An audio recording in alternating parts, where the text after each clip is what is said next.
1994వ బ్యాచ్కి చెందినటువంటి ఐపీఎస్ అధికారి అనురాగ్ ధన్కడ్.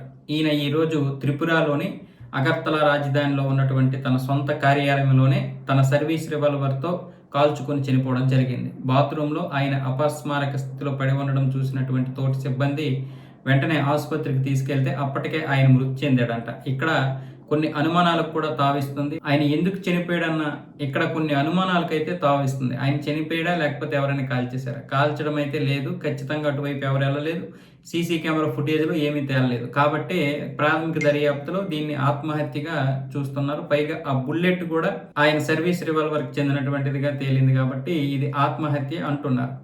అయితే ఆయన మీద ఏదైనా ఒత్తిడి ఉండి ఉండొచ్చు.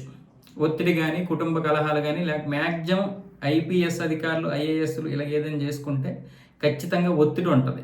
ఏది ప్రభుత్వ పరంగా ఉన్నటువంటి ఒత్తిడి కారణమే ఈ యొక్క ఆత్మహత్యలకి పురుగొల్పుతూ ఉంటుంది. లేదా వీళ్ళు చేసినటువంటి కొన్ని తప్పులు ఇతరులకి దొరికినప్పుడు ఇక వాళ్ళ జీవితం నాశనం అయిపోద్ది. ఎందుకంటే సమాజంలో ఒక ఉన్నతమైనటువంటి స్థాయిలో ఉంటారు. పైగా ఈ అనురాగ్ ధన్కడ్ గారు అనేక హోదాల్లో ఉన్నారు, పనిచేశారు, అనేక రకాల హోదాల్లో పనిచేశారు.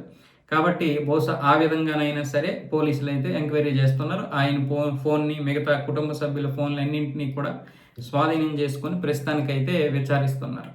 ఈరోజు కూడా మన దగ్గర ఒక ట్రైనీ ఐపీఎస్ అయినటువంటి ఉదయ్ కృష్ణారెడ్డి గారు కూడా ఇలాగే ఆత్మహత్య ప్రయత్నం చేశారు. ప్రస్తుతం ఆయన ఎస్ఆర్ నగర్లో ఉన్నటువంటి ఒక ప్రైవేట్ ఆసుపత్రిలో చికిత్స పొందుతున్నారు. అంటే ఆయన మీద ఒక మహిళ చేసినటువంటి ఆరోపణల వల్ల అత్తాపూర్లో కేసు నమోదైంది. ఈ కేసు ఇప్పటికే పలు అనుమానాలకైతే దారిస్తుంది. అలాగని ఇప్పుడు ఇది నిజమని చెప్తే ఈయన చేయకపోయినా ఈయనకి ప్రమాదం, చేయలేదంటే నిజంగానే ఆవిడ మీద మనం ఏదో అపవాదం వేసినట్లు అవుతుంది. కాబట్టి దీని మీద విచారణ జరుగుతుంది తప్ప పూర్తి విషయాలు అయితే బయటికి రావడం లేదు.